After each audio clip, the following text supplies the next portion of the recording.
Students, intermediate second year లో చూసినట్లయితే మనకి ఒక 6 యూనిట్స్ ఉంటాయి. ఇందులో మనకి 6 యూనిట్స్ ఉంటాయి. 6 యూనిట్స్ లో ఒక్కొక్క యూనిట్ కి చాప్టర్స్ ఉంటాయి.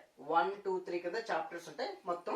అందులో మనకి ఫస్ట్ యూనిట్ చూసినట్లయితే ప్లాంట్ ఫిజియాలజీ, వృక్ష శరీర ధర్మశాస్త్రం చూద్దాం. ఇప్పుడు ఈ లెసన్ కోసం చూద్దాము. The term physiology as a Greek origin, physis అనగానే మనకి న్యాచురల్ మీనింగ్, అలాగే లోగస్ అంటే knowledge or study or discourse అంటారు. అంటే ఏంటంటే ఫిజియాలజీ అనేది గ్రీక్ పదం నుంచి ఆవిర్భవించింది. అందులోని ఫిజియస్ మీనింగ్ ఏంటంటే ప్రకృతి అని అర్థం. ఫిజియస్ అంటే ప్రకృతి అని, అలాగే లోగస్ అంటే జ్ఞానము లేదా అధ్యయనము లేదా అభ్యాసనం అని అంటారు. ఓకే, అలాగే the term physiology was first used by Jean Fernel. అంటే జీన్ ఫెర్నాల్ అనే వ్యక్తి మొట్టమొదటిగా 1552లో ఫిజియాలజీ అనే పదాన్ని వాడడం జరిగిందండి. అందుకే first term physiology by Jean Fernel in 1552 which means natural knowledge. అతను చెప్పింది ఏంటంటే ఫిజియాలజీ మీనింగ్ ఏంటంటే న్యాచురల్ నాలెడ్జ్ అంటాం. అంటే న్యాచురల్ నాలెడ్జ్ అంటే జనరల్ గా ప్రకృతి జ్ఞానం అని అర్థం. ప్రకృతి జ్ఞానం అంటారు. ఇప్పుడు చూద్దాం. ఇందులోని ఇదంతా ఇంట్రడక్షన్ అండి. ఇప్పుడు మనం చెప్పేదంతా ఇంట్రడక్షన్ అంటే పరిచయం. ఫిజియాలజీ అనేది పరిచయం. చూద్దాం.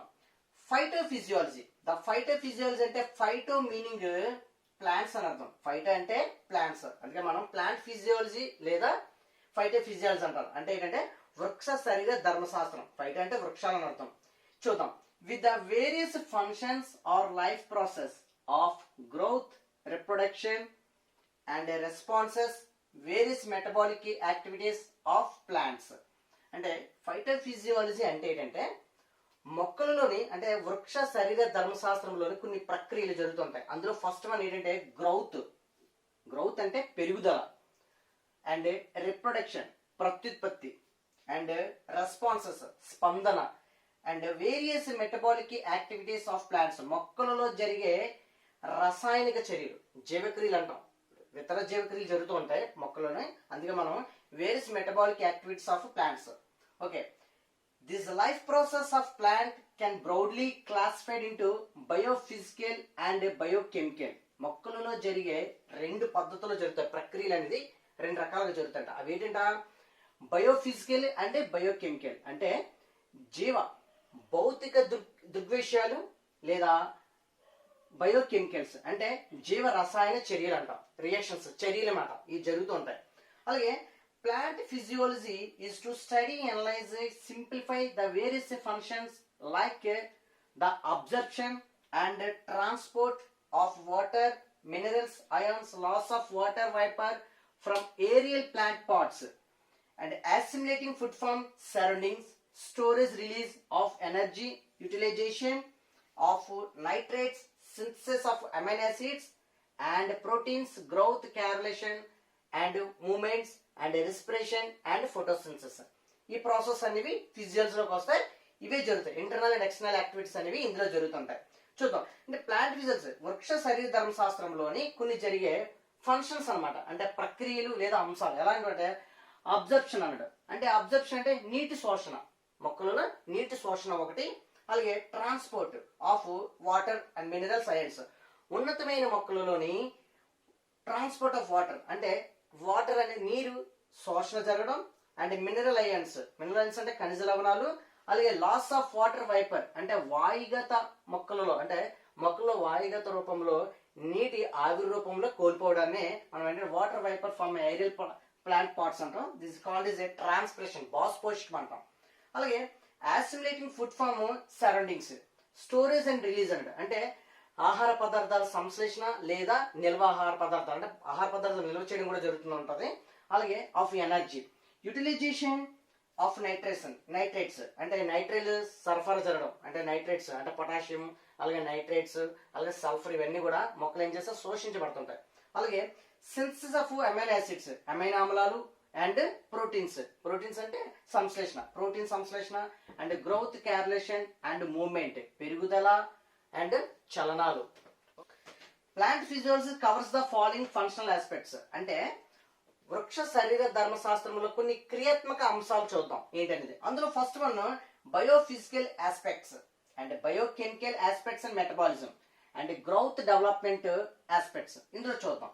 అంటే బయోఫిజికల్ ఆస్పెక్ట్స్ అంటే absorption of water, ascent of sap, transpiration and mineral nutrition and uptake utilization of essential elements of growth. ఏంటంటే బయోఫిజికల్ ఆస్పెక్ట్స్ యాక్చువల్గా ఏంటంటే జీవ భౌతిక అంశాలు. వీటిలో మొక్కలకు నీటికి గల సంబంధము, నీటి శోషణ, ద్రవత్వము, బాష్పోషకము, ఖనిజ మూలకాల శోషణ, పెరుగుదల, ఆవశ్యక మూలకాలు శోషణ చేర్చడం జరిగింది. అలాగే second one biochemical aspects metabolism అంటే ఏంటంటే జీవ రసాయన చర్యలు అంటారండి. ఇందులో మనకి 2 టైప్స్ ఉంటాయి. బయోకెమికల్ ఆస్పెక్ట్స్ లోని మెటబాలిజం లో 2 types. The first one anabolism. The second one catabolism. అంటే constructive process called anabolism, destructive process called catabolism. మొక్కల్లో జరిగేవి. అనాబాలిజం అనేది represented by photosynthesis, catabolism represented by respiration.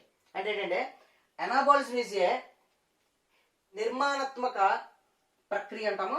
కెటాబాలిజం అంటే విచ్ఛిన్న క్రియ. అంటే నిర్మాణాత్మక ప్రక్రియని క్రింజని సంయోక్రియ అని, అలాగే విచ్ఛిన్న క్రియని మనం శ్వాసక్రియ అనడం జరుగుతుంది. Okay, next growth development aspects అంటే growth, photosynthesis and phytohormones. Phyto అంటే ప్లాంట్స్, అలాగే photoperiodism and vernalization, seed germination and development.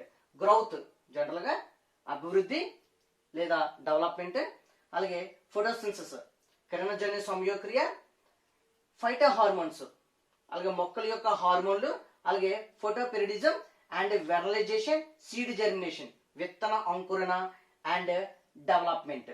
Okay okay అండి. అలాగే father of phytophysiology Stephen Hales అండి. ఫైటోఫిజియాలజీ అన్న ప్లాంట్ ఫిజియాలజీ అని ఒకటి. ఫైటో అంటే ప్లాంట్స్. అలాగే ఈ coined the term route pressure. General గా వృక్ష శరీర ధర్మశాస్త్ర పితామహుడు స్టీఫెన్ హెల్స్ ఇతను మొట్టమొదటిగా వేరు పీడనం అనే పదాన్ని వాడడం జరిగింది. అలాగే ఈ conducted experiments on the synthesis, translocation of food and water in plants.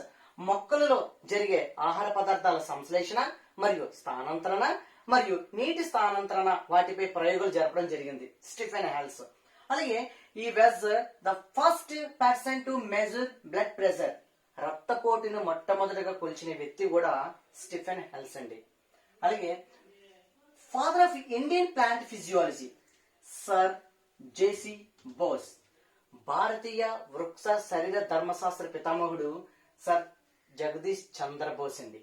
ఇతను in generating electromagnetic waves of minute wavelength and designed an instrument called coherer for detecting radio waves. అంటే సూక్ష్మ తరంగ దైర్ఘ్య విద్యుత్ అయస్కాంత తరంగాలను ఉత్పత్తి చేసే రేడియో తరంగాలను గుర్తించే కోహెరర్ అను పరికరం రూపొందించడం జరిగిందండి. ఎవరు? Sir J C Bose. అలాగే sir J C Bose designed a very sophisticated instrument called crescograph, which was so sensitive that it could record even a minute growth of a plant up to millionth part of a millimeter. అంటే crescograph అనే అత్యంత ఆధునిక పరికరాన్ని రూపొందించారు. ఇది మొక్కలలో ఒక నిమిషంలో జరిగే పెరుగుదలను 1 మిల్లీమీటర్లోని 10 లక్షల వంతు వరకు నమోదు చేయగలిగే అంత సూక్ష్మగ్రాహంగా ఉంటుంది. అలాగే the British government conferred knighthood on him and the title sir was prefixed to his name. British ప్రభుత్వం ఆయనను నైట్హుడ్ అభివర్ణిస్తూ అతని పేరుకు ముందు సర్ అనే బిరుదునివ్వడం జరిగిందండి. అలాగే మనకి plant physiology first unit complete అయింది, అంటే ఇంట్రడక్షన్ కంప్లీట్ అయింది. ఈ ఫస్ట్ యూనిట్ లో మనకి first chapter transport in plants, మొక్కలలో రవాణా అది క్లాస్ 2 లో చెప్దాం. Okay, thanks for watching.